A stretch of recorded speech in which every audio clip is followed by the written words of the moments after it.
కడప జిల్లా ఎర్రగొండ్ల మండలం పోట్లదుత్తిలో Anakapalli MP CM Ramesh కుటుంబాన్ని పలువురు ప్రముఖులు పరామర్శించారు. ఇటీవల ఆయన తల్లి రత్నమ్మ అనారోగ్యంతో మృతి చెందారు. ఈ క్రమంలో కేంద్ర మంత్రి కమలేష్ పాస్వాన్, మంత్రి తుమ్మల నాగేశ్వరరావు, ఎంపీలు లావు శ్రీకృష్ణదేవరాయలు, పుట్ట మహేష్ యాదవ్ రమేష్ ఇంటికొచ్చారు. రమేష్ తల్లి రత్నమ్మ చిత్రపటానికి పూలమాలలతో అంజలి ఘటించారు.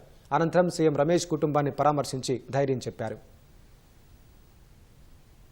నా చిరకాల మిత్రులు సీఎం రమేష్ గారు, రాజేష్ గారు, వారి తల్లి రత్నమ్మ గారు పాల్గొనదించడం, వారి కుటుంబ సభ్యులకి నా ప్రగాఢ సానుభూతి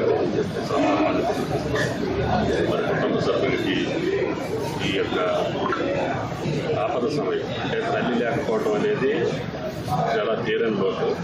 అటువంటి సమయంలో కూడా ఆ భగవంతుడు వెంకటేశ్వర స్వామి ధైర్య సాహసాలతో సంతోషంగా దీవెనలతోటి మంచిగా ఉండాలని చెప్పి కోరుకుంటున్నాను.